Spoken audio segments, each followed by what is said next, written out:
Ramiz Vladrovci në Debat Plus ka thënë se nëse presidentja vazhdon për zgjedhje e qysh nesër, ai do të hyjë në to duke deklaruar se do ta thyej në kurriz PDK-n. O nesër t'i vendos presidentja, nesër me kina zgjedhje, ka thënë Vladrovci derisa është pyetur nga analisti Bekim Kabashi nëse do ta sfidoj lidershipin e PDK-s, ai është shprehur, po, kam me thy në kurriz. Në qoftë se lidershipi i PDK-s nuk reflekton, jo Partia Demokratike, kam me thy në kurriz, ka thënë ai.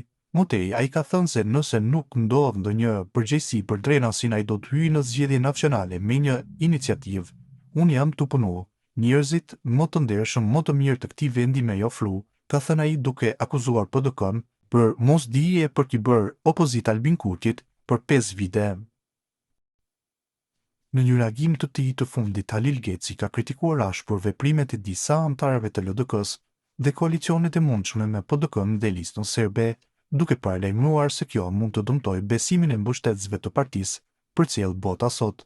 Sipas Gecit, LDK-ja mund të rikthejë dinjitetin dhe kredibilitetin e saj vetëm nëse lejohet nga njerëzit që, sipas tij, e njollosin partinë me korrupsion, dhunë dhe gjuhë të ulët, duke shkelur trashëgimin rrogoviste.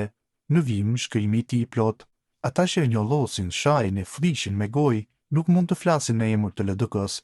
LDK ose Rruga e Re duhet ta di se koalicioni me PDK-n dhe listat serbe mund ta gjunjësojë besimin e mbështetësve të saj.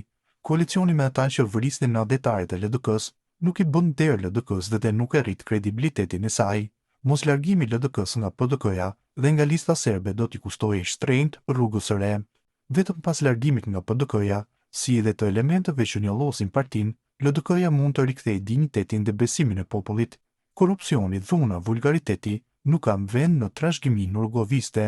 LDK duhet të çlirohet nga njerëzit që kanë njollosur me korrupsion, me gjuhë të ulët, me arrogancë dhe me dhunë.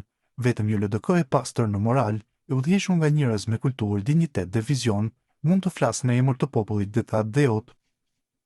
Derisa partia të mos pastrohet nga ata që përdorin fjalor banal, dhunë, kërcënime dhe manipulime, ajo nuk ka moral të flasë në emër të popullit e të adeut. LDK-ja është në trashëgimi e mendjes, e urtësisë dhe kulturës së Ibrahim Rrogovës, jo strehej atyre që shajnë, flishin dhe përdosin këtë emër me sjellje primitive e me interesa personale. Të tillëve duhet të ndalohet urgjentisht të flasin në emër të LDK-s. LDK-ja nuk përfaqësohet me sharje, fyerje dhe sjellje të pahishme. Këto janë praktika që i takojnë kulturës së dhunës dhe jo kulturës rrogoviste.